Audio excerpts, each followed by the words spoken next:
মরে গেলেও এই চারটি কথা কখনোই কোনো আত্মীয় যত আপনজনই হোক না কেন কখনোই বলবেন না। এই চারটি কথার কারণে এমন হতে পারে যে আপনি মারাও যেতে পারেন।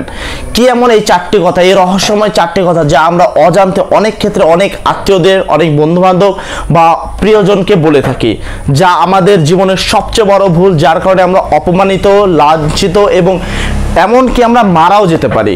জ্যোতিষবিদ্যা অনুসারে এই চারটি কথা কি আজকে আমরা জেনে নেওয়া যাক। সর্বপ্রথম কথা মনে রাখবে যে এই চারটি কথা তুমি যদি কাউকে বলো তাহলে তুমি নিজে অপমানিত হবা, লাঞ্ছনার শিকার হবা এবং সবার সাথে তোমার রিলেশন সবসময় খারাপ হবে। সবসময় সবার সাথে তোমার গ্যাঞ্জাম ঝড়গা অথবা সবার কাছে তুমি ছোট বলে বঞ্চিত হবা। তো এই চারটি কথা কখনোই কাউকে বলবা না, যেন তার কাছে তোমার সম্মান, তুমি কখনোই তাদের কাছে যেন গুরুত্ব তোমার কমে না যায়। তো কি এমন এই চারটি কথা একটু জেনে নেওয়া যাক। নাম্বার 1, তোমার অর্থনৈতিক অবস্থার কথা কখনোই কাউকে বলবে না। সেটা অর্থনৈতিক অবস্থা ভালোও হতে পারে, অর্থনৈতিক অবস্থা খারাপও হতে পারে। যদি ভালো দিক হয় তাহলেও তোমার ক্ষতি, যদি তোমার অর্থনৈতিক অবস্থা খারাপ হয় তাহলেও কিন্তু তোমার ক্ষতি। এই অর্থনৈতিক অবস্থা কখনোই কাউকে যত আপনজনই হোক না কেন কখনোই বলবা না। যেমন ধরো তোমার কোনো কারণবশত তোমার বিজনেস অথবা তোমার বিজনেস খারাপ চলছে, যার ফলে বর্তমান তোমার অর্থনৈতিক অবস্থা একটু খারাপ চলছে।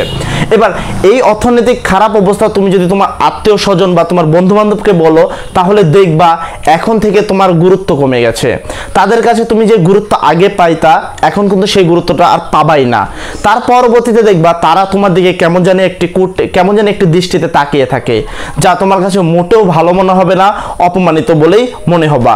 তারপরে দেখবা তোমার থেকে তারা আস্তে আস্তে দূরে সরে যাবে। দেখবা যখন তোমার কাছে অর্থনৈতিক অবস্থা তোমার ভালো থাকবে তারা কিন্তু তোমার কাছাকাছি থাকবে, আর যখনই তোমার অর্থনৈতিক অবস্থা একটু খারাপ হয়ে যাবে তখন কিন্তু তারা তোমার থেকে দূরত্ব বজায় রাখবে। তাই তোমার অর্থনৈতিক অবস্থা কখনোই কাউকে বলা উচিত না।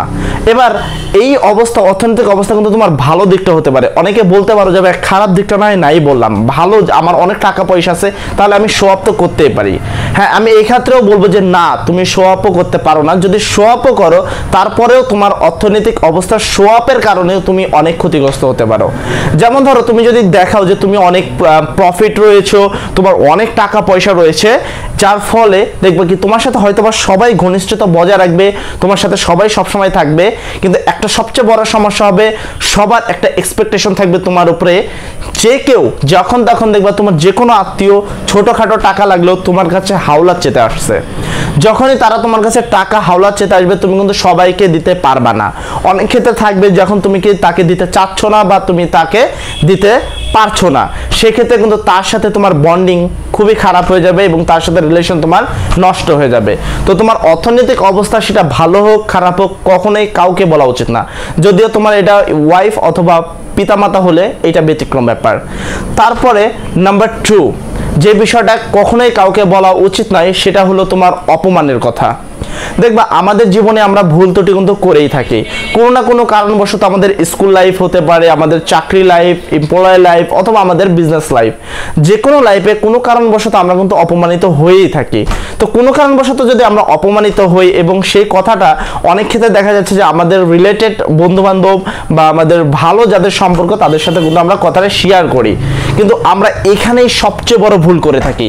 যখনই আমরা এটা শেয়ার করি তখন হয়তোবা সে আমাদেরকে সান্ত্বনা দেয়, সে আমাদেরকে কিন্তু কোনো হেল্প করতে পারে না, সে আমাদেরকে সান্ত্বনা দেয়, সে আমাদের কিন্তু অন্যভাবে কোনো সাহায্য করতে পারে। কিন্তু কোনো কারণবশত তোমার সাথে যদি তার গ্যাঞ্জাম হয় সর্বপ্রথম কথা কিন্তু সে তোমাকে এই অপমান দিয়েই বলবে।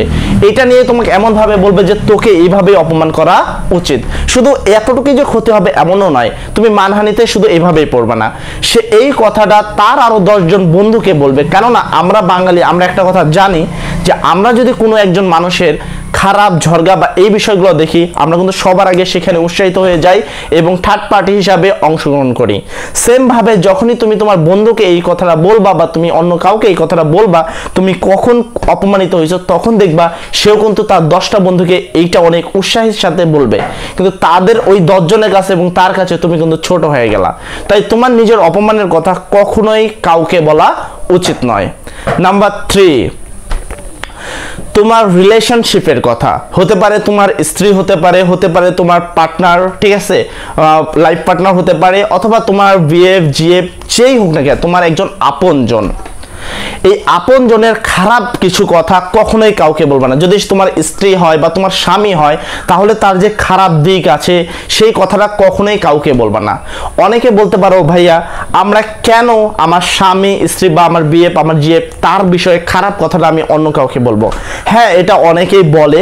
কেননা দেখো, যখন তুমি রাগান্বিত হয়ে থাকো বা রাগ উঠে যায় তোমার, তখন তোমার কিন্তু এই কথাটা মনে থাকে না। তুমি তোমার নিজেকে সঠিক দেখানোর জন্য, তোমার পার্টনারকে খারাপ দেখানোর জন্য তুমি কিন্তু অনেকগুলো কথা বলো। সেটা অনেকটা সত্য বলো, হয়তো বা দুই একটা মিথ্যাও থাকতে পারে, কিন্তু যখন তুমি তার কাছে এই কথাটা উপস্থাপন করো, সে কিন্তু এই কথাটাকে আরো জগা খিচুড়ি সুন্দর করে পাকিয়ে একবারে তোমার চালকে বিরিয়ানি বানিয়ে অন্যজন আরো 10 জনের কাছে উপস্থাপনা করে। যার ফলে যখন এই কথাটা তোমার ওই লাইফ পার্টনার থার্ড পার্টি কারো থেকে শুনবে, তখন কিন্তু তোমার সাথে সেই সম্পর্কটা খুবই খারাপ হবে এবং তুমি তোমার যে গার্জিয়ান পক্ষ তারাও কিন্তু খুবই অপমানিত হবা। তাই আমার মতে তোমার লাইফ পার্টনার বিষয়ে কোনো খারাপ কথা কাউকে কখনোই বলা উচিত না। নাম্বার 4,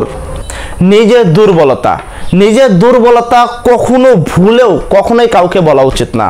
কেননা তোমার নিজের দুর্বলতার বিষয়ে যদি কাউকে বলো, তাহলে দেখবা সে হয়তো বা তোমাকে সান্ত্বনা দান করবে, কিন্তু তোমাকে কিন্তু কোনো রকম হেল্প করতে পারবে না, তোমাকে কোনো সাহায্য করতে পারবে না। সে তোমাকে সান্ত্বনা দান করবে এবং তোমার এই দুর্বলতা নিয়ে সে কিন্তু মজা ঠাট্টা করবে অন্য কারোর সাথে। তাই আমার মতে তোমার এই নিজের দুর্বলতা সম্পর্কে কখনোই কাউকে বলা উচিত নয়। তুমি তোমার দুর্বলতাকে সবসময় নিজের মধ্যে রাখবা। সেটা পিতা মাতা স্ত্রী লাইফ পার্টনার যেই হোক না কেন, কারো কাছেই এই কথাটা তো বলবাই না যে তোমার দুর্বলতা কি। তুমি নিজের কোনো দুর্বলতা কারো কাছে প্রকাশ করবে না। যেমন ধরো, তুমি যদি তোমার দুর্বলতা তোমার ধরো লাইফ পার্টনার যে হবে তাকে বলছো যে তুমি কি তাকে ছাড়া কখনোই বাঁচতে পারবা না, মানে এরকম যদি দেখাও, তাহলে সে কিন্তু তোমাকে আজ থেকে ছোট করে দেখবে। কারণ সে জানে যে তুমি তাকে ছাড়া থাকতে পারবা না, তাহলে সে তোমাকে কিন্তু সেই গুরুত্বটা দিবে না যে গুরুত্বটা আসলে তুমি চাও তার কাছ থেকে। তখন তুমি নিজেকে অপমানিত হবা, লাঞ্ছনা বলতে হবা, এমনও হতে পারে যে তোমাদের রিলেশনশিপটাও নষ্ট হয়ে যেতে পারে।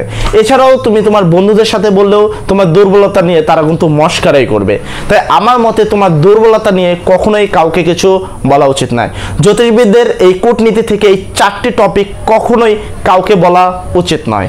যারা এই রোগের ভুগতেছিল তারা তো অলরেডি ক্ষতিগ্রস্ত হয়ে গেছে, কিন্তু যারা এখনো এই রোগে আক্রান্ত হও নাই, এই 4টা কথা কাউকে বলনি, তারা কখনো ভুলেও এই কথাটা বলো না। আর যারা অলরেডি কথাটা বলে দিছো তারা কিন্তু ক্ষতিগ্রস্ত হয়ে গেছো, অনেকে হয়তো বা হওনি, কিন্তু 2-1 হবা। তো তা অবশ্যই এই সকল জায়গা থেকে একটু সেফটি থাকবা, একটু সতর্ক থাকবা। সবাই ভালো থেকো। আসসালামু আলাইকুম।